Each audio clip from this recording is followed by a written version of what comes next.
Welcome to Softcore History. Hello and welcome back to Softcore History. I am your host, Rob Fox, and I am joined, as always, by... I'll start with Jake. Hey, what's up, man? Not much. Good to see you. I like your reptile print shirt. Yes, it is a Florida Gator shirt. Yeah. It's an old school Steve Spurrier throwback. Oh. So I got it for game day. I would have preferred the actual reptile print from your uniforms like 2 or 3 years ago. The A&M game in 2017. Was that what it was? Yeah, no, those were god awful. Joe owned one of those, actually. He got one of those right when they came out. Why wouldn't you? They were the worst uniforms I've ever. They're so bad that they'll one day be like a dope throwback to it. Like people will be like, it'll be like so gross that people want it. If we would have won that game, against Texas A&M, people would have been clamoring for us to wear it every fucking game. Oh, did you lose? We lost in it. We lost in the uniform. I just remember the uniform. Yeah. But yeah, no. I am wearing this polo. I'm also wearing it because I am a supporter of the Draco Reptilian Overlords. I'm trying to signal to them. Yeah, we were talking about reptile overlords before. They all live under the Denver airport or something like that. Oh, well, yeah. Of one of many places. Yeah. I mean, obviously you have the lost continent of Lemuria between Africa and the Indian subcontinent. Yes. Draco Reptilians ran that. For anyone that needs to know more about Draco Reptilians, check out the documentary Above Majestic. I tried to make Dan watch it. Dan across from me. I'm also joined by Dan Regester. We won't keep him out of this conversation anymore. I tried to make Dan watch it. It's my turn to Yeah. actually talk? Hi. Okay, cool. What's up, guys? Jake tried to turn that on when we were at his house. Sounds about right. Well, you were fucked up and Jake wanted to no, put on something weird. he was fucked up. Took a few edibles, drank. I was just casually drinking. I was not going too hard because I went camping the night before where I went really hard. And the first 5 minutes we had space submarines with Nazi flags that were American colors. And at that point, me and his wife Katie were like, I think it's time to go to the bar. Yeah, I love that you guys were like, now it's time to take Jake to a place to drink more. To the public. Yeah, He's all lubed up with Nazi American submarines. He's on that lizard alien people talk time again. To get him Let's talking get him, to fucking people. Let's get him in front of some bartenders and see how long it takes him to cut him off. Which they don't. It was quite the juxtaposition because we went from the finale of Dave to that. Is it a juxtaposition? I feel like there's a pretty big overlap between people who would be into Dave, who are fans of Little Dicky, and then also believe in reptilians. Not believe in, but are interested by. Like, don't you think that's probably something that Little Dicky's like, oh shit, I'll smoke some weed and watch that. Maybe not Little Dicky, but maybe Brain. Brain would definitely. Yeah. What does Brain do? Brain and all these people. I can't do that voice, man. But she don't know shit about Pangea. That's all I know. Pangea? You thought that was real, bro? That's propaganda. The lizards want you to believe in... We are a history podcast, Jake. Get your bullshit out of here. I'm sorry, but it's not my fault the lizards want their propaganda machine to make you think that continental drift is real. That's bullshit. Come on. I don't know what's the cui bono on convincing you that continental drift is real? It's just to rub it in your face. Yeah, use that to make you sound like an idiot. Use that term like 4 episodes ago, so now I know what it means. Continental drift or Pangea? No, cui bono. Cui bono. We hear that all the time in this fucking... What does cui bono mean? Second time I've heard it in my life. I know what pro bono means is for free. What is cui bono? Rob literally used it 4 episodes ago and explained it to me, so now I know. Who benefits?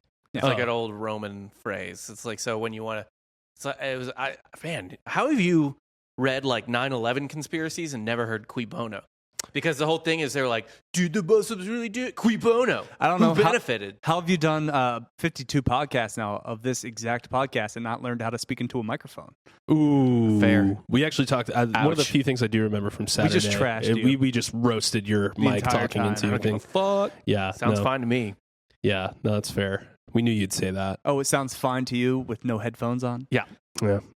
I'm sure you're going to not listen to this podcast either. I didn't have much else to say. I'm pretty sure the rest of the time I was with Dan, I was just like, I think I'm pretty drunk. Which, by the way, episode 52. We've made it our year 52 straight weeks. This is a year. We haven't missed a single episode. I guess, is it technically next week is our 1 year? I don't know. This completes the 1 year. This completes the 1 year. This is the cycle. So you have to go, I guess, a week further for it to be officially give ourselves a pat on the back. And does this count? I mean, if someone walks in and murders us, we haven't finished the episode. It'll find its way out. Yeah. Yeah. If it's murdered, it'll probably be our best episode. And you know what? People are going to think it's because I was talking about those fucking reptilians and they had to silence me. Yeah. It'll be like when McAfee threw out the Instagram post of just the letter Q before he killed himself. Didn't he have a tattoo on his arm that said, like, I didn't kill myself or something like that? Who could say? Yeah. I mean, maybe, actually, little plug for Iconoblast. Maybe Cooper could say, because that's what they covered on 2 episodes of Iconoblast. He had schwacked tattooed on his arm. There we go. Originally it was whacked, and then he added a $$ in front of it. Sick. On brand. Yeah, very not Pat McAfee. Yeah. Not John McAfee. Yeah. Pat McAfee getting killed in a fucking... killing himself in a prison. Well, Pat McAfee or Pat McAfee? Pat McAfee. Okay. Yeah, the sports guy. Yeah, the punter. I mean... Turned radio host, turned disruptor. It's on brand. It would be on Wrestler? brand for him to have schwacked tattooed on his arm. It wouldn't be on brand for him to kill himself in prison. Catalonian prison or whatever it was. Yeah. I don't know. Pat McAfee's from West Virginia, so I feel like it might be on brand. That's fair. I think he's from West. He went to West Virginia. He went to, but is he from there? Is anyone it's from like West it. Virginia except Randy Moss? Just Randy. Yeah. And Bobby He doesn't Bowden. sound like Randy. 'cause Randy Randy Moss. has the redneck voice.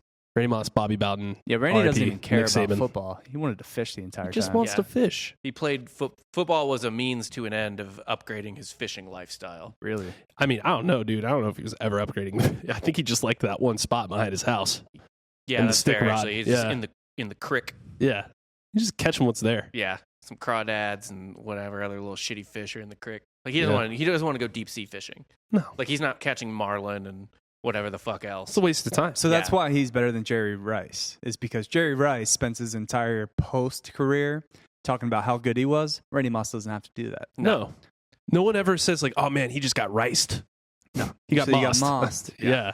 And Randy's not on like a propaganda tour to tell everybody how good he was.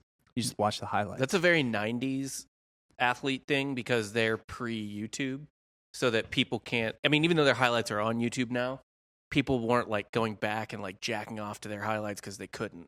Whereas like you were getting like you couldn't rewatch Rice's highlights over and over and over and over and over immediately. You had to like wait for that Sports Center to go all the way back through. That NFL Network documentary. Yeah. Whereas NFL Moss, films.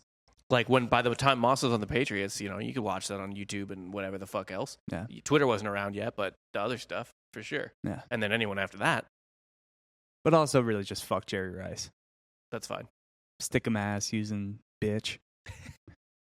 He's honestly maybe the most unathletic, like not unathletic, but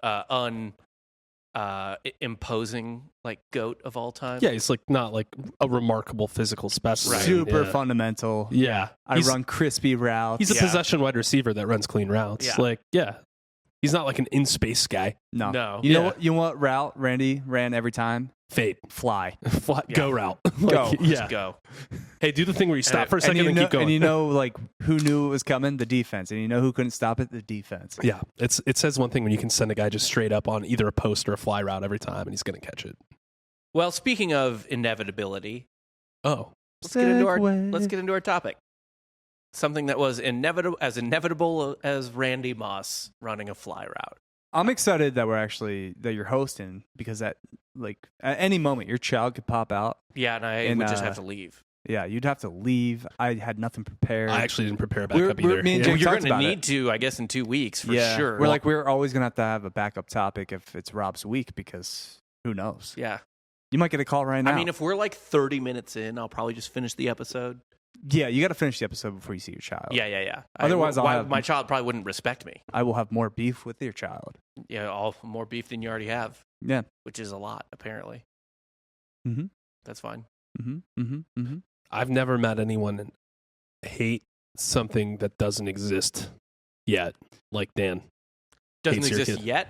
Because I know plenty of people that hate stuff that doesn't exist. Doesn't exist yet. Something that has yet to happen, to materialize. Okay. It's like, I'd say like the hate that Dan has for your kid is like people when they saw the Cybertruck from Tesla. Yeah.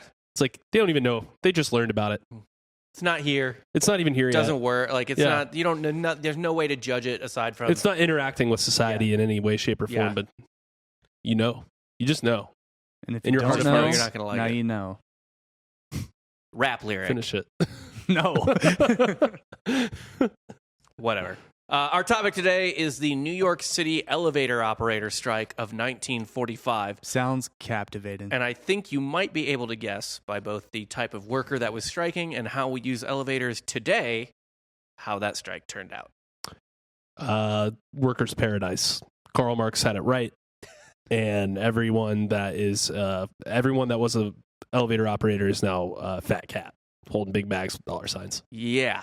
All 13 of them. That's why the number 13's off elevators forever now. Yeah, it's actually a symbol. Mm-hmm. Yeah. It's not anything with luck. It was solely based off this strike. Yeah. That's what I'm guessing. Episode over. Good job, guys. Yeah, we're done. Yeah, that's it. Clap again to clap out. Let's go. We're good. No, this strike basically invented the automatic elevator. So every time you see like those fucking memes that your like uncle or whatever posts about like McDonald's workers wanting $15 an hour, and then you see like the automatic menus, and you're like, okay, Uncle Steve, whatever. Like, no, that's real. And that happened with elevator operators. I feel like anyone that doubts that that's a real thing that's going to happen is kind of fucking stupid. Yeah. Well, the thing is that, well, a lot of people probably don't know this, is that like they understand that things become automated, for example, but they don't necessarily. I didn't know about this until I saw it for the first time, like very recently, that there's actually a very quick automation replacement scenario in our past. Yeah, isn't that the whole argument for UBI, Universal Basic Income? It's literally like everyone's job's going to be replaced eventually. Getting it completely automated out. Absolutely, especially podcast hosts. Look, I'm actually all for UBI. Actually, everyone will just become a podcast host. Yeah, we're all just talking about things we like. Yeah, exactly. I'm all for it. No, eventually the robots will figure out the algorithm, and it'll be better than anything we produce. 5 minutes banter. Yeah, 100%. I agree. I completely agree with that. Throw in AI will eventually write quip. better comedy than probably. You don't subscribe to the JokeBot 9000. The only problem will be if it advances too quickly, and then we don't get the jokes because we're too dumb. But all the AIs are laughing. I mean, all the other AI thinks it's fucking hilarious. It's just the AI becomes a comedian that's writing for other comedians. Yeah, and it's like full circle. It's just been bad advancing, comedy. okay? Like before Siri, there was Smarter Child on AIM. Yeah, and you could talk to Smarter Child. They'd be like, "Hey, Smarter Child, tell me a joke," and you come up with something quick. Yeah, and I mean it would never have 15 years ago. Me, though. Well, thankfully, yeah. Well, not thankfully. I wanted to see what it could come up with. Yeah, no means no, Rob. Even with a robot. Yeah, I had to like ask it ASL. Mm-hmm. American Sign Language article. Boom. ASL. Yeah. You know what that means, right? H-sex location. Yeah. ASL. Also around that time, do you remember the guy that pretended to be like from the future that like said he predicted 9/11 and all that? Was it John Tudor or something? Does that ring a bell? Man, on there's like been a bunch of message forums. There's been so many of those guys. There's a guy right now that's pretending to be a person from the year like 2754 on TikTok. We made it that far? Yeah. Well, no, but he time travels back to make sure we do. He's predicting a giant hurricane hitting South Carolina, Category 6. They have to make a new category for it. I like that. When? This September, I think like September 14th. Perfect. Because I'm supposed to go to Charleston. Wake me up when September ends, like Jake. right after that. So Punk lyric. See, it's really easy to write. Yeah, we're fucked. Yeah, we're done. Reference. But yeah, this strike invented the automatic elevator. So that's right. We're here to dunk on unions. Oh, which kidding. Speaking of which, I love unions. Modern elevators. Have you ever? They're supposed to get kind of like routinely checked every year, and they give them a letter grade. And I remember at UCF, I think every elevator was graded a D, and they were still operating. Yeah, it's fine. Kids don't need nice elevators. It's just above a failure. Yeah, it's not. Did it fail? Did you die in an elevator at UCF? I got stuck I got stuck at least twice. I actually, at UCF. Jesus Christ, that's terrible. I actually had like a really rough sketch idea at one point or something where it was just like the free market, like free market people like fully get their way to the point where like you don't have to inspect anything. There's no regulations on anything. So there's like certain buildings that just have elevators where the cables snap all the time, and it's like, well, I mean, no, people won't go in there to do business, but like people are but it's so cheap to do business there that they just keep people going. keep going and like dying in elevator accidents. Like multi-story Walmart. Yeah, and when they die, it's just like they knew the risk. Yeah, exactly. Yeah. No, it's like the total free market people where it's like, well, if they put glass in Pez, no one will eat Pez anymore. It's like, but then you have to find out because people keep eating glass. Right. It's like, no. Well, it's like the thing, like if an airline was so unregulated that 1 out of 100 planes crashed, you would think no one would get on it. I don't know. You would be if wrong. we're talking like $15 plane tickets, I'm right, gonna take exactly. Yeah. Dan would be on those planes all the fucking time. I would be too, man. That's a dice. It's cheaper. Right. Roll the dice. What do you think Spirit 1 out of Airlines 100? is? Like, Come on.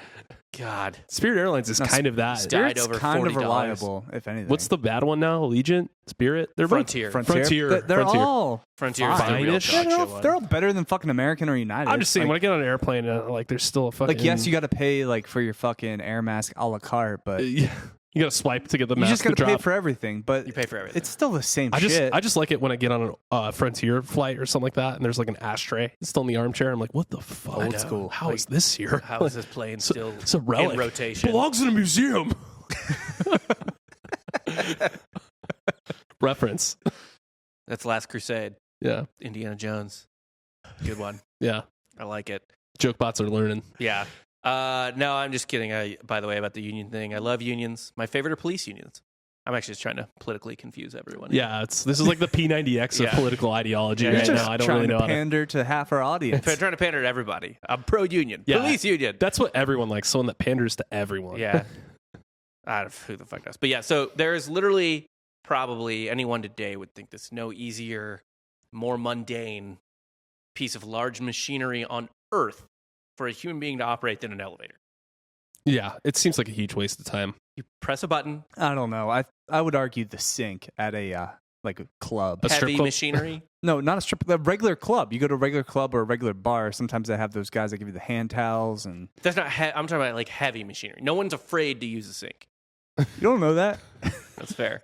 Hydrophobic know that. people. There's got to be at least 12 people There's on just planet someone Earth. They all have someone- rabies. Yeah, someone has fucking rabies and is like can't wash their hands. But for some reason, it's his last night out before he dies of rabies. They're like, we're going to Yeah. take Brian to the club. Shit, he can't do it. Get the attendant. Maybe. Sorry. Shout out to everyone who has rabies listening to this podcast. I didn't mean to offend you. Yeah, we'll make some shirts for you. Yeah.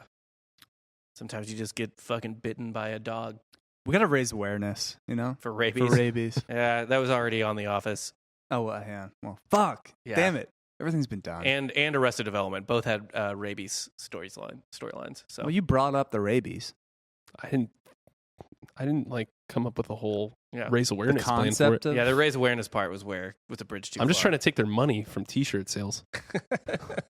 Anyway, so yeah, the easiest piece of large machinery on Earth to use. Not only that, but when the elevator had an operator, it was already automatic. They were just paying someone to push the buttons or move the lever. I was about back to say, then. so like, what was going on with elevators like before buttons? Before buttons, it was just a lever. So like up and down, Yeah, basically. and it just you go up, and then it tells you what floor you're at, and you Damn. hit stop. And I was kind of hoping guys were literally pulling up Right, that's the only way it's not automatic. Is if you have a team of laborers in manual. the bowels of the building just pulling a fucking rope.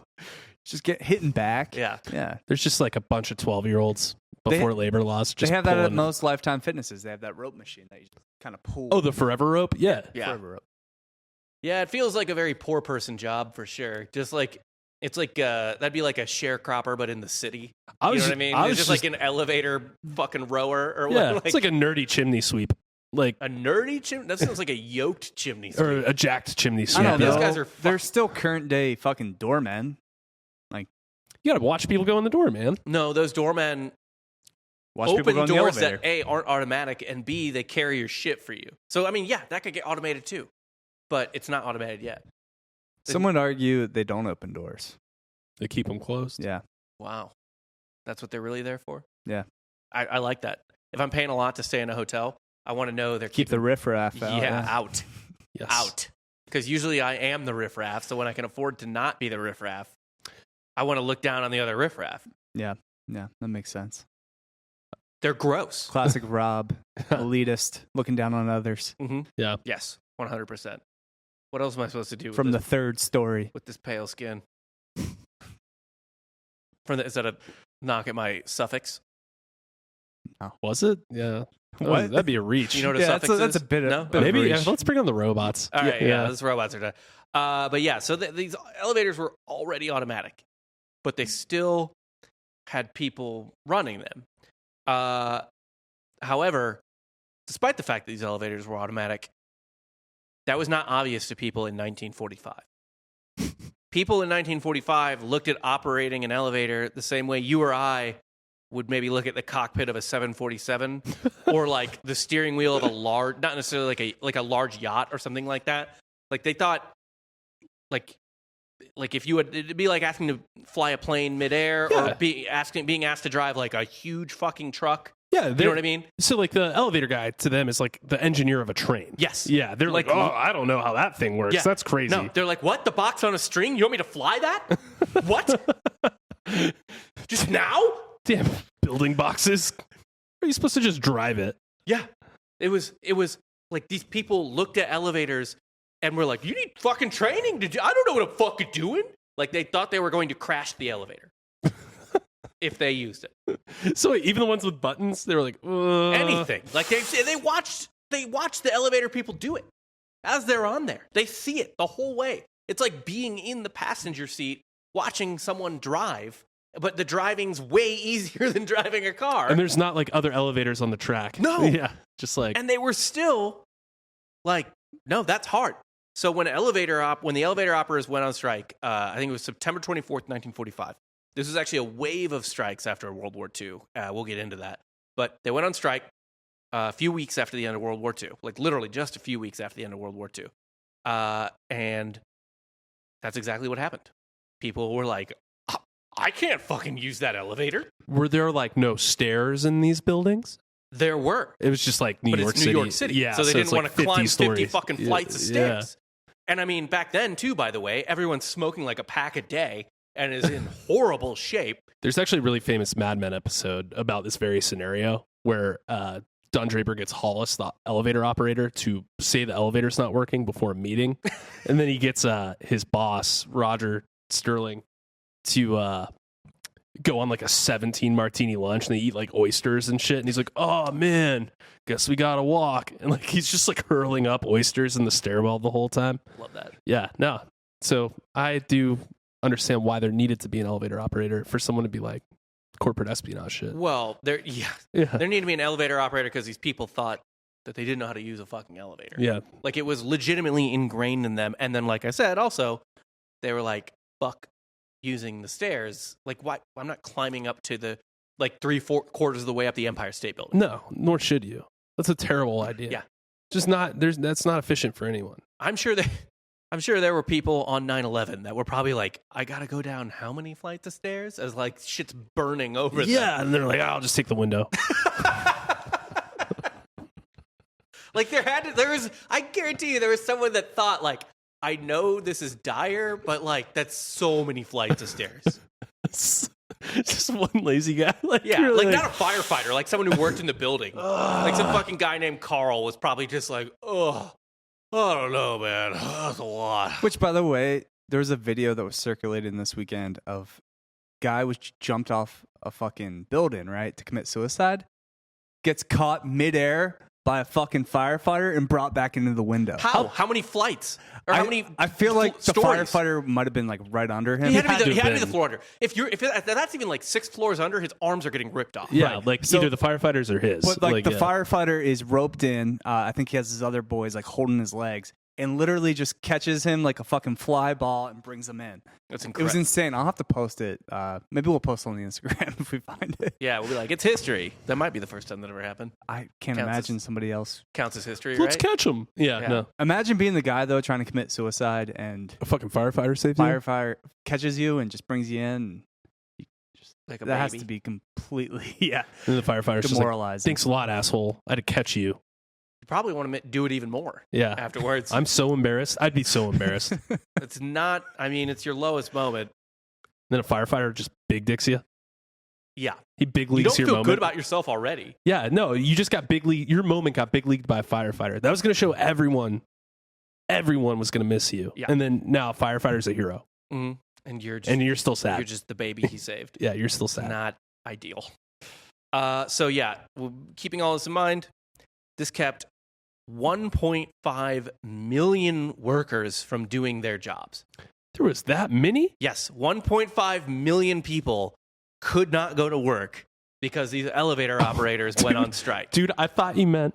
I'm sorry. You thought there was 1.5 million elevator operators. No. Good God. I'm like, that's so many elevators. The strongest union in the history of the world. There were like a couple thousand of them. That's a lot still, but I need to listen better. So like, I don't know. These businesses just couldn't operate on the ground. You can't work remote back then. Whoever you have to be in the office to do the work. Yeah, it's not like they have computers. What are you doing though? I don't know. What are you doing in an office back then? Whatever you're doing back then. What are you doing in an office You're in fucking flipping 1945? Rolodexes and ringing making bells. phone calls and honking horns. I don't know. Bring it down to the ground level. Work on a curb. I don't care. No, man. Like, think about this though. Like, probably the cheapest real estate in those buildings was on the first or second floor. Yeah. Too. So these people were probably making a killing in the meantime. Yes, the richer people were up higher. So yeah, it was the strike cost New York, and this is in 1945. Cost New York $8 million a day in lost tax revenue and about $100 million overall by the end of it. Now, this is a little bit more complicated than just dirt. People didn't know how to use elevators, fucking idiots. But a lot of it is still dirt. People didn't know how to use elevators. Like a good portion of it is just dirt. People were afraid to use elevators. All I'm thinking is, man, bodegas must have been killing it at this time. Yeah, probably. Yeah. Although but how could they not be killing it back then? Everyone's buying a pack a day. Yeah. I don't think there's newspapers. It has to be hard. If newspapers, it has to be hard to fail as a bodega in New York City at this time.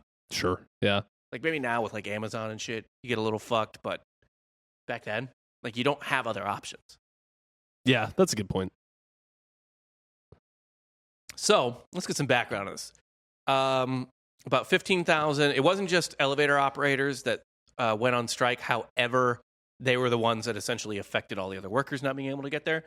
About 15,000 elevator operators, doormen, porters, firemen, for some reason, and maintenance workers who were employed in commercial buildings went on strike. In response, there were a couple of other union workers who didn't go on strike per se, but they just refused to cross other people's picket lines. Sure, they didn't want to scab out. Yeah. Well, they weren't scabbing, but they were respecting the other union's picket lines. Oh, so they were like if a building was being struck, they wouldn't deal with it. Okay.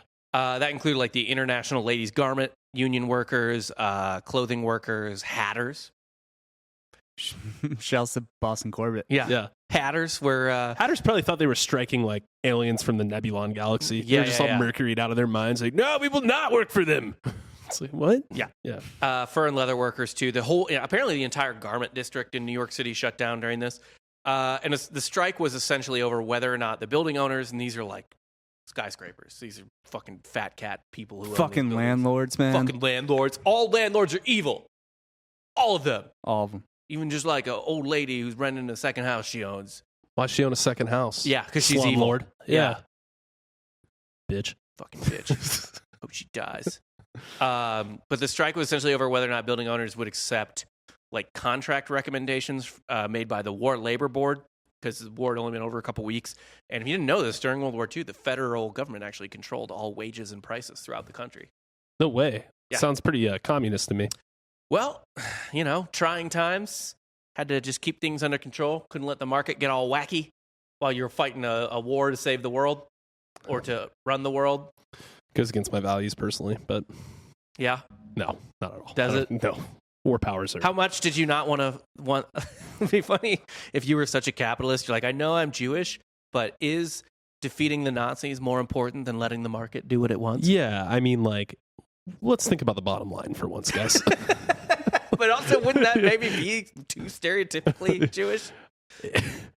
No. No, it's fine. No. Everyone would get it. Yeah. But yeah, I don't know the exact details of how it was inspired, but essentially the unions were like, yeah, the building owners aren't going to listen to the War Labor Board, so we have to go on strike. Which, to be fair, if you owned the Empire State Building in 1945, you probably thought you were a god, and why the fuck would you listen to the government? Not just a god, the bull god. Yes. The Bull God? Yes, the Bull God. Like the bull on Wall Street or whatever? Yeah. Or Kid Rock. What's that? I don't know what that... He's the Bull God. Is that Does what he call himself that? That's his nickname. I didn't know that. That's news to me as well. That was his nickname. That's terrifying. It's kind of weird. Isn't that pretty sacrilegious for a guy that's like very not? Is he religious? I was actually thinking about... It's fucked up you say that because I was thinking about this the other day. I was like, man, Kid Rock gets more and more... I don't know if he was always like super conservative, but maybe more open with his conservatism. But he's also a clear hedonist. Oh, yeah. So I was wondering, I was like, is he going to become, because there's just like, both sides have like their weird alliances of conflicting things, like a weird, almost like unnatural intersectionality. And I was just wondering, I was like, is Kid Rock one day going to be like way more into God than he ever was before in Christianity, but still obviously be a complete hedonist? Yeah, like he'd be like the purge candidate. Yeah. Yeah, it'd be like, well, if God gave me the ability to do whatever I wanted, and if it feels good, that means God's rewarding me for feeling good, and so I should do that. Well, he's a cowboy, baby. Ball with a ball. Bang to bang. Different song, but rap rock lyric. Bots are catching up. We're just feeding them lines. Yeah. And the formula. Oh, well. But yeah, no, Kid Rock's too into golf to actually get into God, so. Is he? Yeah. I feel like there's this close. If he ever runs for a representative seat in Michigan, you're going to see him at a church. Detroit? He won't do maybe like outer Detroit. Detroit. He lives now like, he grew up pretty rich, didn't he? And he lives now like in like kind of. You're talking to me like I know a lot about Kid Rock. No. He did grow up rich. He was the Bull God. He did. Yeah, you knew he was what? Yeah. Yeah, I knew he was the Bull God. You're literally informing me.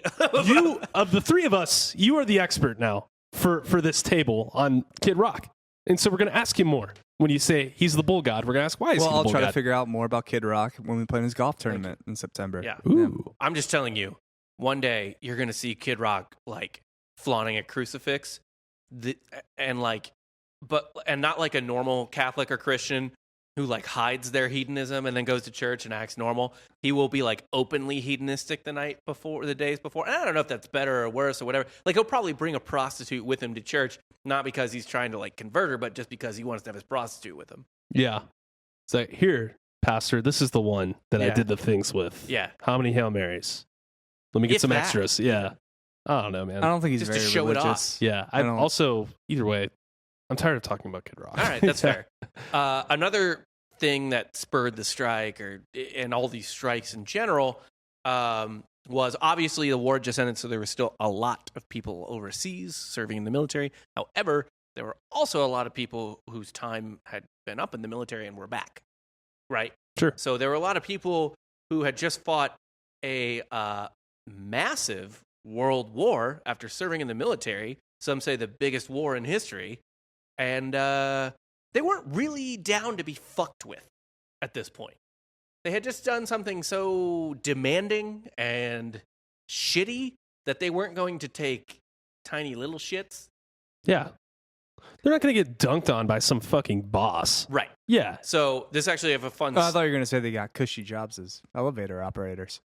That's a pretty cushy job. You're on your feet a lot, I guess. Yeah. You're not doing a lot of thinking. That's true. But you can't have headphones in listening to a podcast. No, there's elevator music. I'll get into this in a minute, but they actually did have to do a lot of interacting with the people on the elevator and stuff. Well, like yeah, that. I mean, that's what floor they're going to. Well, man. they were like hosts. Welcome to the elevator. Like literally, yeah. It's an 8x8 room. You think that's like they have ridiculous, to give them a tour? But it's fucking. That's what happened. You know what? No. If I was an elevator operator back then, I would be the jauntiest goddamn elevator operator. Welcome to the elevator. Welcome to my skybox. We can go up. We can go down. Yeah. Can't go sideways. No, if you think that's a lot, you've never like worked in a hotel or done any type of. Have you? Yeah, I was a valet. Oh, yeah. It's the worst. Yeah. I worked at a very. That's a job that'll definitely get automated one day. Yeah, I worked as a poor person's like Disney resort. So like not the nice Disney resorts. Yeah, but, you said poor person. Yeah. I got it. The one where like a family saves up for 2 years to go to Disney World and then they don't spend any other money except at the resort. Really bumming me out. Yeah, they would overstaff every time. I would make less money than it would take to get there every week. The gas cost and gas toll cost. and tolls cost in Florida. Getting into Disney from wherever UCF is a fucking trip. A lot of people. I was spending like $60 every week in tolls. Yeah. Yeah. You have to go like you're doing like I-4, I-75, like all that, or Turnpike or whatever. It's not fun. Making like $4 an hour plus tips, but the tips were never there. There were no tips. There was no tips. You're getting tips there. You're like working like as a waiter at McDonald's, basically. Yeah. Imagine you're working as a waiter at a McDonald's buffet. Is how I would describe it. It was a dark time in my life. I thought about driving off a garage multiple times in like a minivan, but you can't do that to those families. I didn't even get to whatever. Happiest place on earth, my lose that ass. fucking minivan. They're rent-a-cars. They probably didn't pay for the insurance. Rental cars. They drove. Yeah, they didn't fly. They drove. There's plenty of rent-a-car like minivans, but there was also like I didn't get to drive cool cars. You would think being a valet, you get to drive a lot of cool cars. No, there was never a cool car that rolled into the World Center Marriott in Orlando. I think that thought would have been erased from your head when you showed up on day one, and your boss was like, "This is the poor hotel." Well, the thing was, so I originally got hired for the like really nice Disney hotel. Yeah. And then I got traded. Yeah, they got a farm system. Disney hotels. It's the weirdest thing, like the valet. Like, so I guess the manager for the Hard Rock. He was going to be in the Grand Floridian, man. Did they already see you? Did you already show up day one? Because that means they based it 100% on your looks. No. It wasn't that. It was well, during the interview process, they hired. So me and my friend showed up and we got interviewed simultaneously. We showed up in the same blue checkered shirt, and they hired both of us. He failed his drug test, so he did not get the job. Okay. Bad. Shouts to Quinn. And then I got the job at the Hard Rock, in Universal, actually. Not Disney, Universal. But who the fuck saves up to go to Universal? They were at both properties. It's a really nice resort, the Hard Rock. Yeah. But then I guess like 3 days later, they texted me and informed me that I had been moved. Okay. I've been traded. To what? The Tiny Tim Resort? The World Center Marriott. Don't go on the court, man. You've been traded. Do not show up at this hotel. Yep. Yeah. So, yeah, it was terrible. I like that you got traded. They were just like, this guy looked poor. So this guy's not like, this guy's not Hard Rock material. Yeah. No, yeah. With your current body, I think you would have stayed at the Hard Rock, but College Body Dan was good. Dan got traded to the Song of the South resort. He looked a little puffy in that one picture I saw. Body shame much? College? Yeah. Nah, I was How far back are you going on his IG, dude? Yeah. No, he was showing me pictures. It was I forget what it was for. Or was it? No, it was the one I posted of you, and you asked me to take it down. Oh, yeah. Well, I asked you to take it down because of my ex-girlfriend in it. Yeah. But it was I posted on the Softcore for your birthday, I think. Right. But it was mainly because it was a girl I dated in college. Right. Yeah, I was like, maybe don't. But that wasn't, you weren't as hot then as you are now. Well, that's true. It's really weird. Dan got a post about his birthday on the Instagram page. When was your birthday? It's before his or after his? No, it's like right after. It's right after his. Yeah, I got nothing. Man, I don't know. We all have access to it. I can't be doing everyone's birthday I don't have post. access to it. I didn't make a birthday post for me. That would be weird, but yeah, thought I was your friend too. Well, I do like you better than Dan. Honestly, it is surprising that Rob wouldn't do that for himself because nobody strokes himself off more on this podcast than Rob. Oh, we're letting it out, huh? Just going hard. You're calling him pudgy. He's calling you selfish. Yeah, I'm just over here being a saint. Yep. That's why I like you better. Cool. But also, Dan likes you better. I feel loved. I feel a lot of love in this. Yeah, but I went to Rob's wedding. I didn't go to Jake's wedding. That's true. Wait, were you invited? No, I wasn't invited. Oh, wow. We hit capacity. Oh. Yeah, we did. I was in the wedding party, bro. Well, it was before me and Jake were kind of like, we knew of each other at the company, but we weren't really friends. Yeah. I think we had a podcast together, but we weren't friends. Yeah. Fuck you. Oh, my God. Substock died for a reason. Get back on topic here. Ouch. Sorry. So about the World War II stuff. So all these people were not really down to be fucked with. And a fun side note to give an example of these people's mindset after getting out of World War II. That was fine. When I was at summer welcome for Mizzou, when I was a freshman or incoming freshman or whatever, they were talking about like you did like a whole thing on like the history of. I'm sure you guys maybe did this too on the history of your school. Well, not you. Your school doesn't have a history, but on the history. Jesus Christ. No, he's right though. He's right. You get a cool citronaut flag. Like, my dad's older than my school, so. But we had a history lesson on the school, like a big presentation And one of the things they talked about, they talked about like who our rivals were and blah, blah, blah, when it was founded. One of the things they talked about was prior to World War II, Mizzou had this tradition where freshmen wore the little beanies. Yeah. Right? And if you don't know what I'm talking about, it's in the movie Animal House, like they wear the beanies or whatever. You know, that's like that takes place in the 60s, so it's well post World War II. Animal House, unfamiliar. Yeah. No. But the point was that upperclassmen could identify freshmen and haze them.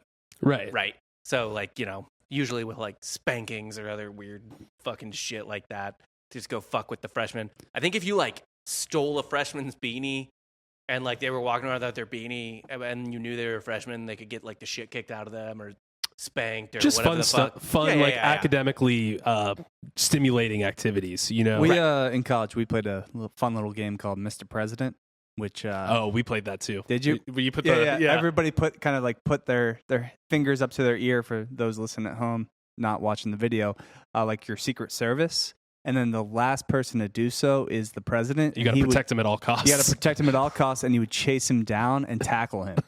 Get the president down!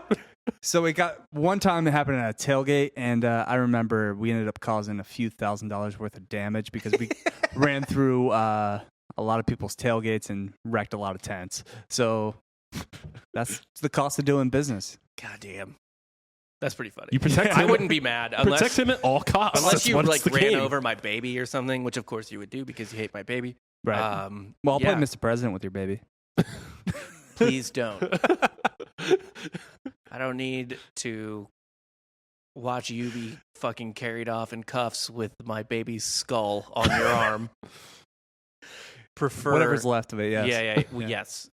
But yeah, so that shit stopped real quick after World War II and the GI Bill. Oh, when they started going back to school? Because no one who had been dodging Japanese bullets and suicide charges in 100-degree weather with 100-degree humidity was really down to have some like rich turd named Dashel spank him in the quad for being a freshman. Yeah. No, I can't imagine that goes over well. That happens one time, and then like the fucking PTSD kicks in and they just snap their neck. And they literally told us that in the thing. They were like, it stopped because all the freshmen were now World War II veterans who were like absolutely fucking not. Yeah. No, we had guys that would do the GI Bill thing and come pledge the fraternity. And it's like, no, we're not hazing. It's like, no, we tell them exactly what's happening. It's like, we'll let you, if you want to watch the lineup, that's fine. Like, we can make you a part of it. We're not going to haze you. Like, no one feels comfortable with this. They just have to like show up to the meetings? Yeah, they just show up to the meetings. Right. Like, they don't really have to do anything. They're your auto brother for the most part. You've done your time. Yeah. That's how it goes. So, So these people were not to be fucked with. And New York was shut down. Like the Manhattan, I assume specifically, just shut the fuck down because of the elevator operator strike. And because so many people, not just the elevator operators, because so many people went on strike and so many other people were like a part of unions that just didn't want to or wanted to respect the strike, I guess you could say. Mm-hmm. Unlike what would normally happen, most of the buildings didn't try to use scabs or use what would you call it? Strike breakers, essentially. Sure. Yeah. So you're saying people wouldn't cross the lines, and those who were protesting or were on strike wouldn't have to bust out the giant inflatable rat. Yeah. And there's no one trying to beat the shit out of the strikers, whatever the fuck. There was one building that tried to use scabs, and an elevator operator from the Bronx named Evelyn Wenzel, because these were not just men, slapped and beat the shit out of her replacement as she tried to walk into the building. That's amazing. Well, I mean, we got to put some respect on women back then, too. They just carried us through World War II at home. That's right. Yeah, and that's the same thing in these women, too. Like, they were all working in, like, heavy machinery factories, fucking, I assume, brutal jobs. Or like, what's the best case scenario? They were just constantly flexing. Like, your probably main three scenarios for a woman at that time were one of or some combination of stay-at-home single mom, because husband's gone. Yeah. Working some hot, shitty factory job. Yeah, making bombs. Yeah. Or or plain tanks metal. or whatever the Or fuck. typing. Or you were a nurse caring for wounded soldiers here, or you were overseas, and if you were overseas, you were never not necessarily in danger, depending on where you were. Yeah. So the women too, same fucking thing. Like they don't want to be fucked with. They were going through the same fucking shit. Yeah, I mean, all these bitches got real tough, real fast. Yeah, I mean, a world war is a lot on a society. Yeah, yeah, 100%. So this chick, Evelyn Wenzel, her replacement, who I don't know who she was, but yeah, she slapped her and beat the shit out of her in front of a crowd. She was the first person to be arrested from the strike that was relatively peaceful otherwise, only because there was just too many people to attack, essentially. Yeah. But yeah, a lot of elevator operators were actually women. We kind of have that classic image of like a bellhop looking guy that's like 21st floor coming up, whatever the fuck. Yeah. I mean, just this may be assumption on my part, but probably a lot of people of color were doing the elevator work. I think it probably depended on the city and the building. Yeah. I did not find this in my research, but it would not surprise me if people were super racist and the nicer buildings wanted white elevator operators. That's a good point. Yeah. I mean, don't New know York that City. one way or the other. Yeah. I don't know. Like every 1950s period piece I've seen. There were certainly black and Latino and other. It wasn't an exclusively white job. No, it wasn't. Yeah, and I did not catch anything in this on the racial makeup. Yeah. But even it was probably an inclusive job, is what I'm saying. Yeah, but I mean, everyone was super racist back then. So these unions, I don't know what they were probably not super friendly to black people. And if it was Manhattan, which I think it was Manhattan in particular, I would guess places like the Empire State Building, et cetera. Again, this is just a guess. Probably prioritized white people. Okay. I don't know that. It's just my guess. And none of my research talked about racial makeup at all. Sure. Yeah. No, I mean, the fact that they had women doing the work too. I mean, like, it just sounds like there's a reason they had women doing the work. What's that? The female elevator operators were extremely common because you wanted your building to be sexy. Oh. If you don't get an erection in the elevator on your way to a big business meeting, is it even worth doing business with that company? Yeah, it's just a fair market. Yeah. Yeah. That's a free market. No one's going to go to that building if they don't feel hot. Yep. Getting out of the elevator. Yeah. You want fucking babes. And this was not just in business buildings, but like buildings like Macy's and stuff like that, like especially like shopping buildings and shit like that.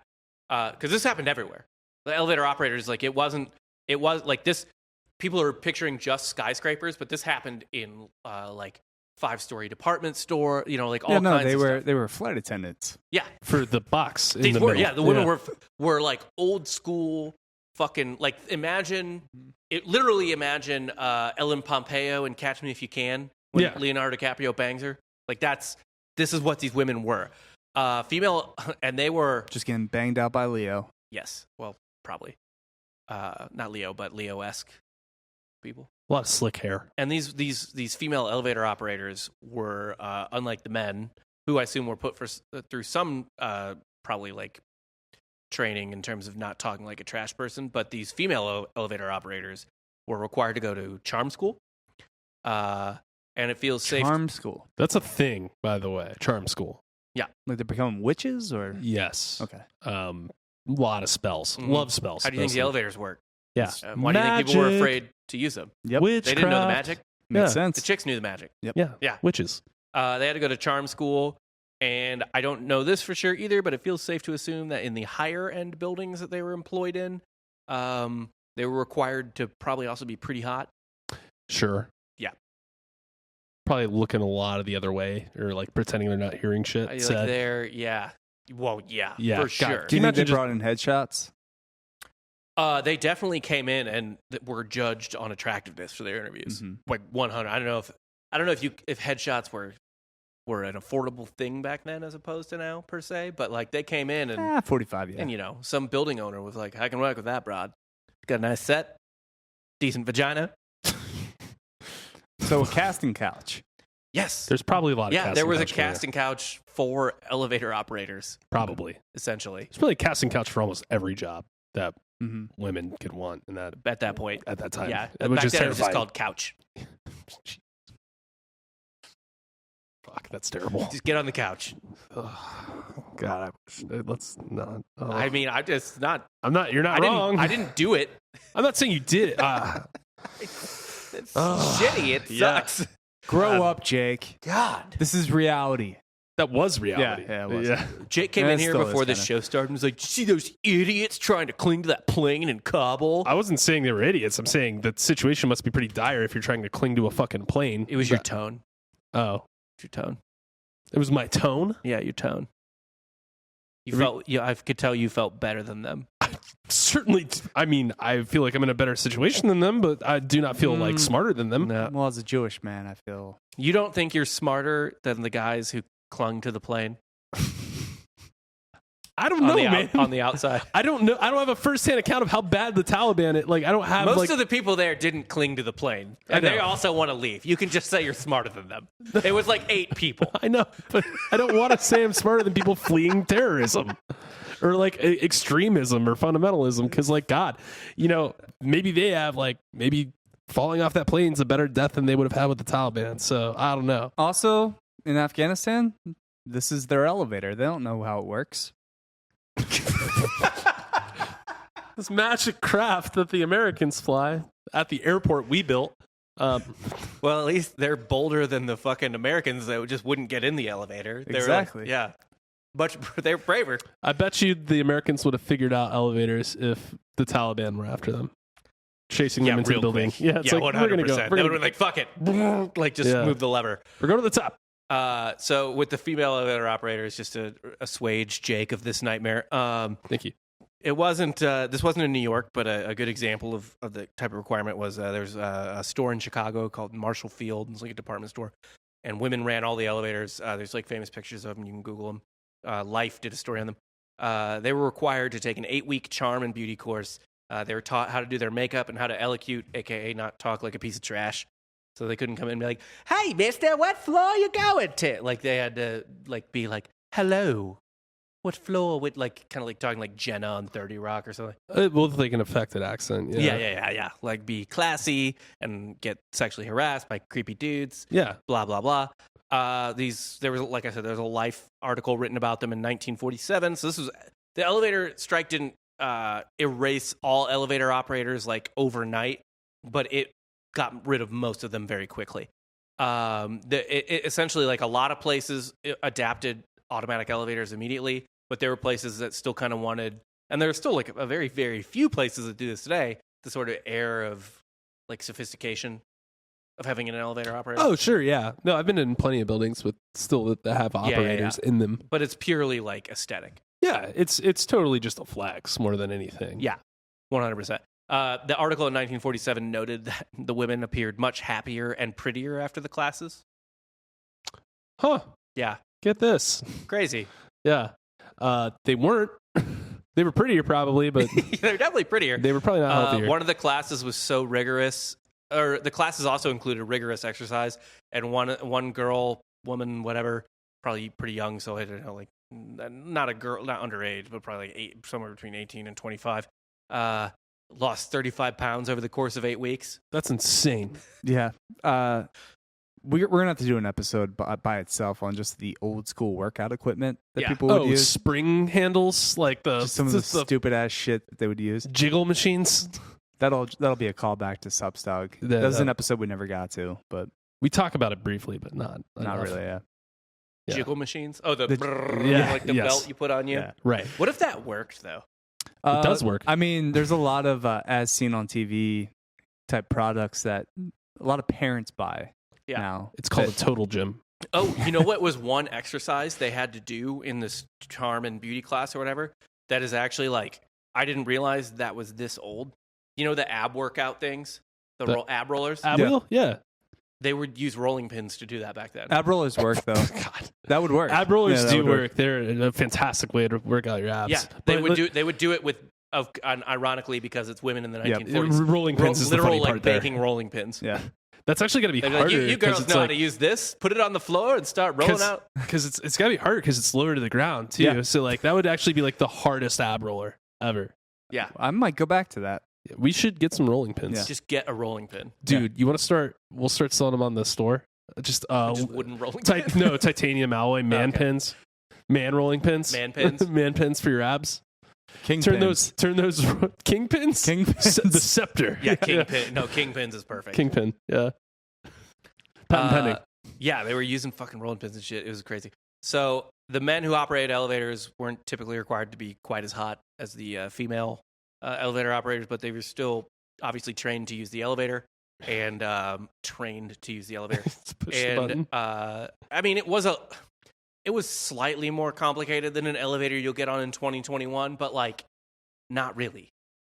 Like, not that much. Yeah, I've seen Willy Wonka. Like, my question is, what is the difference? Like, is it that they stop the elevator? So there were some older elevators, I think, where you definitely had to also stop it. Yeah. But like, this was not a high-level job. Right. Right? Like, you didn't need a fucking degree in something to do this. You trained people off the street very quickly to use these elevators. Yeah, and now I'm thinking about it too. A lot of these operators, probably their knowledge was just what was on what floor. Like, people would walk in not knowing, That was a huge thing too. They would know what the floors were. They would know, be like, third floor lingerie, like whatever the fuck. Like, 4th floor menswear. Yeah. Etc. Like, 7th floor Sterling Cooper. Right. Whatever the fuck. But they were trained, and that was a problem. These people were trained.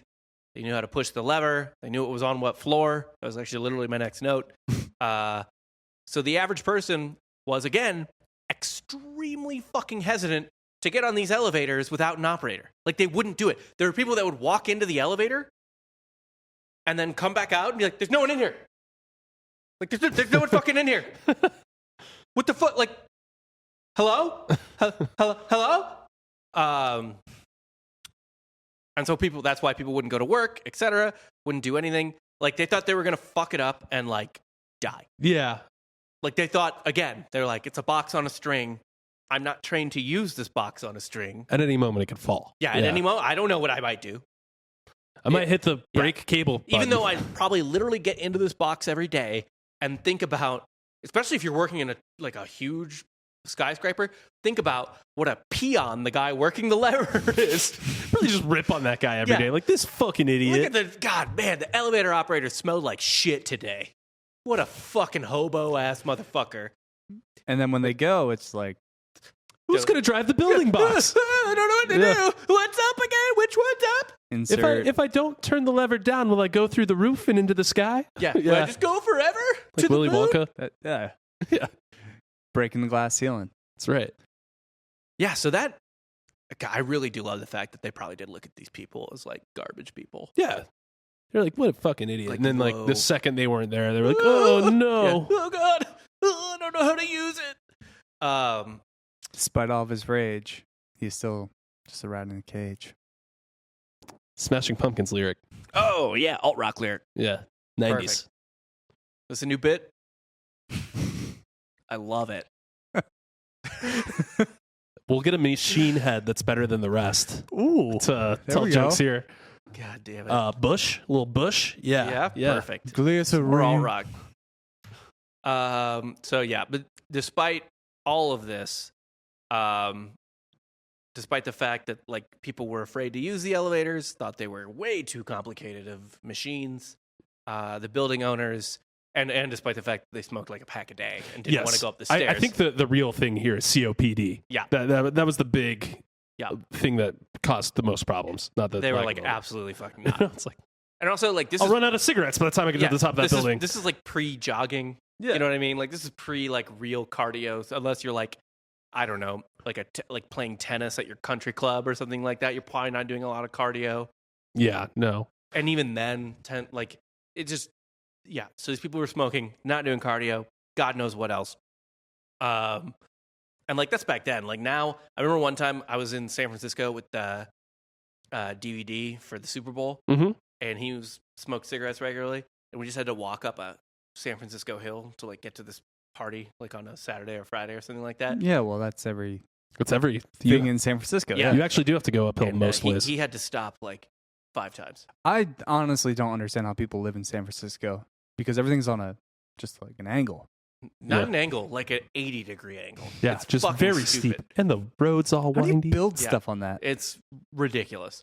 They're one good earthquake away from not existing. Not even one of the ones where it's like, it's going to break California off. Yeah, not like San Andreas fault shit. No. Like Also, fucking, driving your car, just you bottom out every time. Every fucking yeah, time. It's a fucking nightmare. You can only turn what is it, left? No, they're not UPS trucks. No, like in San Francisco, like the streets, almost every street, like you can. It's only like although UPS trucks can. Left-hand That's turns. right. UPS trucks can only turn right. I remember. Yeah, it's like one of those things where it's just like. I remember last time I was in San Francisco with family. It could have just been where we were. They were just like, "Yeah, you don't take rights here. You take 3 lefts." Just getting around because like you could just never turn right. Why? Because everything was like one way. Sounds awful. Yeah, I don't know. I'm probably making this up. I don't know. I mean, I hate one-way streets in general. Yeah, and think they're really fucking stupid. Like when I first moved here, because downtown here is pretty one-way. Yeah, a lot of it's one way. It's like 3 streets that are one way. It still drove me insane, and I couldn't imagine it for like 100 streets or whatever the fuck. It drives me fucking nuts. It's also a really great way to get people going the wrong way down the street if they're not local. Late you know, night? yeah, you know how many people you see go the wrong way down 6th all Street? the fucking time. Yeah, 6th or 5th. Yeah, always, dude. Especially the like fucking time. 1:30, 2 a.m. Yeah, that's why we have those horrific accidents, like man decapitated on scooter during South by Southwest from idiot drunk. Yeah. Like, yeah, all the fucking happens time. every year. Yeah. So the building owners, knowing that people were terrified to ride elevators, didn't give a shit. Are they in cave? No. And we're just like, fuck these elevator operators. Good. They knew. They were like, anyone can do this. Fuck them. So here's what they did. So at first, because the riders were nervous to get on, and because, nervous to get on because no one was flying the elevator, what they did to initially calm the elevator riders was they installed speakers, and they had someone in like a central office, whatever, Talk them through it. They were like, it was like a calm, literally it was a calm voice. It said this in all the stories, like it was a calm voice. It's a very calm voice. I just imagine a 1945 fucking elevator speaker. Yeah, right.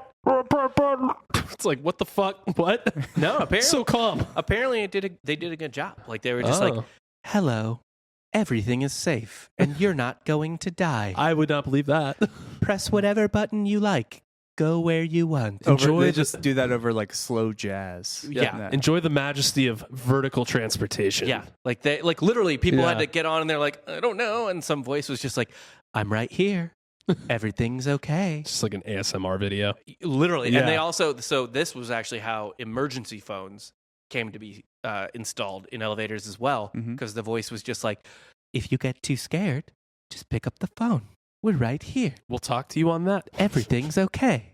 And they also installed a giant, so now you'll see it on elevators, and it's just kind of a normal button, the stop button, like the elevator stop button or whatever. Yeah. But the initial ones they installed were big. Right. So to give you an extra illusion of control. Right, of course. Right. It's like the escape So door. if all of a sudden you just start imagining that you're dying, you can hit the stop button to be like, stop dying! Which is hilarious because it makes you stay on the elevator longer. Right. Yeah. Yeah, it keeps you on the death box longer. Yeah. I just don't want it to move. Right. Yeah. It's all sorts of sense making here. That's like the people that fucking ran away from the screen when the train was coming at it. Is that true? I think that might be. Yeah. Like I've heard that multiple times now where whenever people saw like the train heist movie for the first time in the theaters and there was the shot of the train coming Oh, Great Train Robbery? Yeah, Train Robbery. Yeah. It's actually the first narrative film. You are the film guy here. Yeah. But yeah, no, like I've heard reports that people ran from the theaters thinking they were going to get hit by a train. I 100% believe that. Yeah. I think it is. Or maybe it's what's the movie where the fucking moon gets shot in the eye? Oh, Journey to the Moon or Trip to the Moon? I think, yeah. I don't think that's a narrative technically. No, I think it's just images. surrealism. Yeah. But what? They thought the moon got shot? You've never seen like the old images of the moon Yeah, with like the With rocket the inside? yeah. Yeah. I would assume, honestly, the funniest way to murder someone from the past, if you had a time machine, would just be like go back to like 1900 and then plot, or maybe even if they knew what a movie theater was, so like 1920, and then like bring them to the present and just make them watch Transformers. Just make them, their heads have a explode. heart attack and die. Yeah, their heads fucking explode. I'll raise you one. Go back to like 1916 and be like, oh, it's World War I. You number it? Oh, yeah. World War What? Wait, what? Oh, it's the first one, huh? Yeah. I mean, excuse me? Yeah. The what and all was. This is the Great War. Oh, that's the first one. Huh? Okay. Wait, there's another one of these? Yeah. Later. If someone told me, like, oh, you guys still only had 2? Actually, at this point, I'd be like, yeah, when is 3? When's 3? Yeah, when is 3 would be my question. Like, I assume it's coming. Yeah. No, like, now I'd be like, oh, you're on the second year of COVID? Yeah. Like, how many are there? Forever, man. Infinite. Yeah. It's just here now. Another way they got people to be down with the elevators was they put out ads showing children and old women happily pushing elevator buttons and not dying. That's how you win them over the hearts and minds. Yeah. That's like how they get the old people phones to work. It just shows like a bunch of like AARP members like clicking big button phones. Right. Like, whoa, I can text. They're pretty much just saying like women and children can do it. Yeah. Like don't be a bitch. Old women and dumb kids can do it. It's the Don't be a patsy. It's the 40s version of no balls. Like Yeah. Come on, dude. Sack up. Yeah. And it worked. While it didn't happen overnight, this 1945 elevator operator strike essentially automated elevators completely.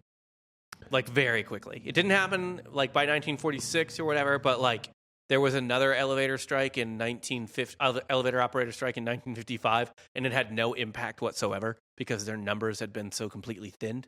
Yeah. And it was just done after that. That just sounds like everyone quit one day. Yeah. Yeah. And it's like, all right, that's it. Yeah. Yeah. Yeah.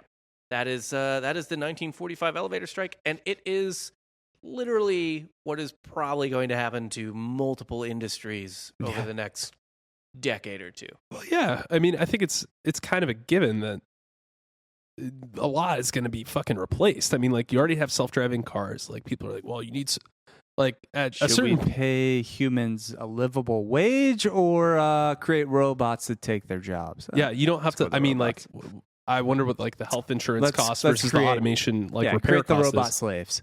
Yeah. Yeah. No, but then what's even better is you just don't pay people anymore either. Yeah. And then they just kind of like slumber. Well, out. you can pay 1 million people, or you can pay, 10,000 people to maintain the robots. Yeah. No, and what's cheap? Well, I mean, it's probably cheaper to maintain robots than it is to provide healthcare. And then you to a eventually human. get robots that maintain the other robots. Right. And then robots that maintain those robots. Yeah. Well, no, I mean, yeah. But then you retrofit the original robots to also be able to maintain the maintenance robots, so you have a perfect cycle. Who robots the robots? Robots. That's an easy answer. That's not robots. paradoxical Who at all. watches the Watchmen? Yeah. Yeah. More Watchmen. It's more Watchmen. Yeah, if you have 3 robots that fix other robots, they'll fix each other. Okay. Yeah. So it's like a circle jerk, not like a Rock, paper, linear scissors. jerk. Telling extremely highbrow AI jokes. Yeah. Just like one-liners that are just one line. It's Ooh. just like Of code. fork. Yeah. Like that. That's already robot. humor now, actually. You Yeah, just go on some- TikTok and someone's like, fork! Fork! I actually did just download TikTok. Side note, we're done with the episode now, so we can talk about whatever. But Rob and I were, that only happens at the end of the episode. Yeah, right. not all throughout it. But, Rob you were telling me like, I forget who you were talking to, where they were like talking about how like incest is like going to be the new like sexual That's taboo. the cartoon I was making. Yeah, right. Yeah. But I forget who you were talking. I'm making an incest cartoon, everybody. Yeah, but like how normalized it is. Like I was on TikTok for maybe 15 minutes and like I was scrolling through and it's just like, yeah, I date my brother.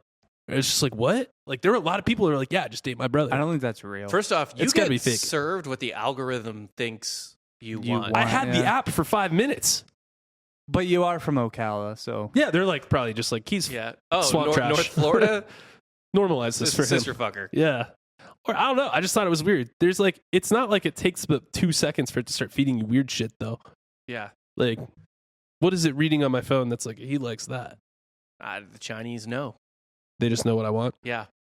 So they want you're telling me the Chinese know that I don't want to see anything like that. I just want to see people verify that it's okay. Well, you can't. It's very. It's actually a very prude app in terms of like sex stuff. So Jared Taylor talked about this the other day. I think with Jesse. I don't know if it was recorded or not, but I do agree with his logic here that this is just either the Chinese or the Russians fucking with us and programming us with our porn. Oh yeah, I could see that for sure. Just like they're just taking normal like Riley Reeve videos or like any normal porn star video and then just retitling it with like stepsister, stepbrother, like brother fucker, like that kind of stuff.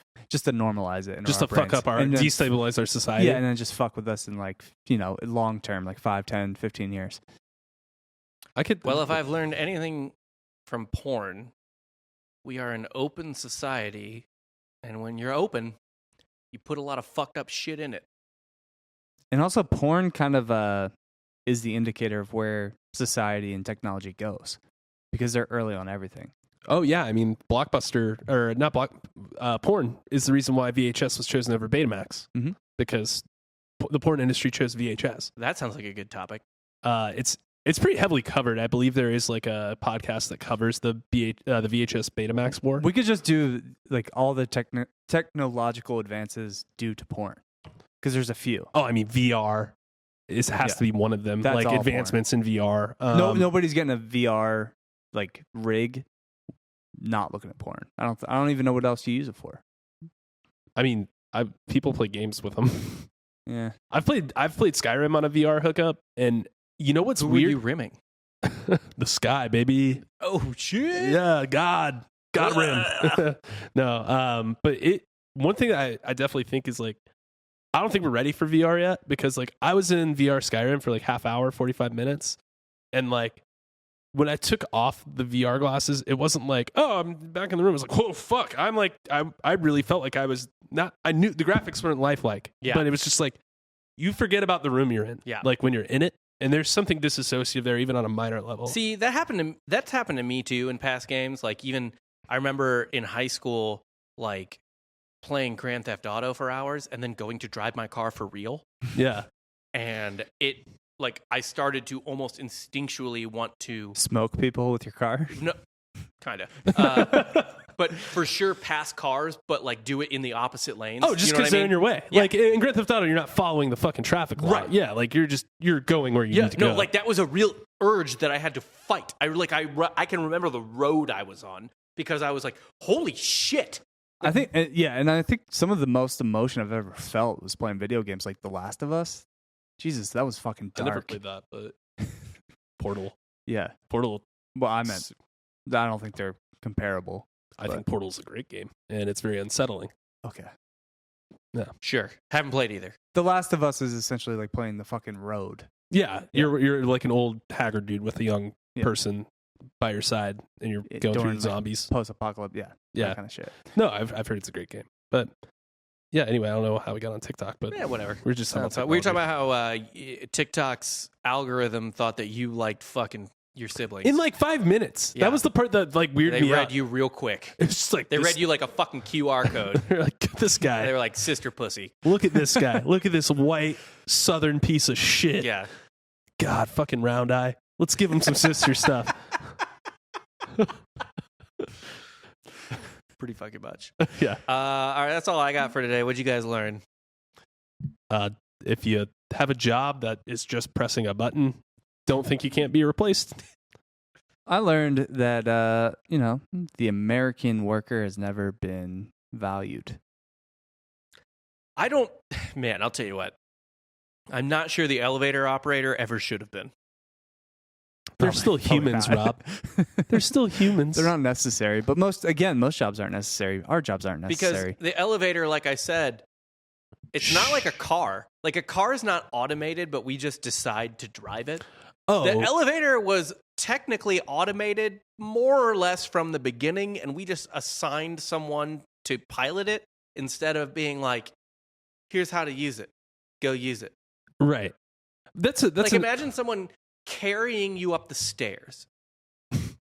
Be careful. Yeah. You can go either way on this, up or down. Yeah. You don't know what you need to do. I mean, honestly, we should have created more jobs with some of the technology back then, like a toaster operator. Yeah. Just a man. You schedule him to come by for when Toasters breakfast are dangerous. Don't put a fork in it. Yeah. Don't throw it in the bathtub. Nope. Can't make toast in there. See, there's a job right there, toaster operator. Yeah. That's the South Park joke, though. That's the fucking poop seatbelt. The seatbelt on the toilet episode. Okay, we got our South Park quota in. Yeah, the TSA comes in and makes sure you got your seatbelt on when you're using the pooper. Yep. That should be a job. But, there aren't poop seatbelts, obviously. But what I was going to say is, like, even when they do automate, like, the car shit, there's going to be, like, purists. They're like, I like to drive. And people will be like, you're a psycho. But that is a thing for sure. And, well, I mean, I guess there's also purist buildings that I want to be a purist when it comes to elevators. You want to operate? I will no longer ride elevators that don't have an operator. Yeah. Good luck. Yeah. You're going to be at the parking garage for a while. Take an elevator without an operator every fucking day. I guess you just wait for someone else to press it for you. You're just too good to press the buttons yourself. A lot of walking. Yeah. I need an attendant, please, for the skybox. Right. Yeah, I mean, even bathroom attendants kind of make more sense to me in a lot of ways because, like... Do you tip an elevator operator? Dude, I think some of them got tipped for sure. Definitely got tipped. So next time we're in Vegas or whatever, and I push the button for somebody else, I'm going to stick my hand out asking for a tip. It didn't crash, did it? Yeah. That's on me. I'm a pilot. Pilot of this elevator. 80 years ago, this was a valued profession. Yeah, legitimately. Yeah. And we went on strike, and it all went downhill from there. And it could go So back. really, the unions are the downfall of most jobs. Of this one, for sure. Yeah. They should have thanked... I don't know. And look, I know that people were like, oh, the elevator, I don't know how to pilot it. But like the elevator operators should have been like, we are a bubble. Like it's so easy to use this thing. There's no fucking way that we're unreplaceable, that we're irreplaceable. Yeah, I would have just like covered my homework style, covered the buttons. Yeah. And just be like, yeah, you're click, just, click, click. Yeah. You don't know. Like pretended to press like 19. Pretty much.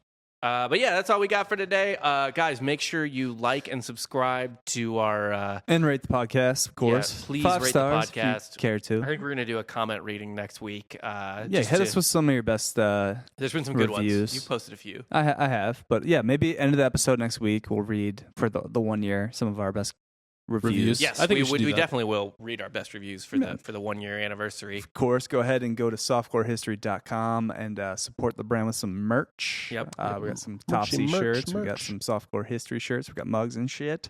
So hats. Go ahead and Still need my rep hat. that. You're never getting that hat. And then, I'll get it soon. yeah, just keep telling your friends about the podcast. We keep growing every week, and our we numbers appreciate are, we appreciate everybody that listens and watches, and thank you for your time because there's a lot of stuff out there, a lot of content that you could digest. So goddamn much. There's so many, and just thank you for giving us like an hour and a half every week of your time because we do value that. It means a lot to us. Yeah. Seriously. It's really cool that we've done a lot of work together, and this one's really popping off, and we're enjoying the hell out of it. And we're never gonna run out of content. No, that's the thing about history. Yeah.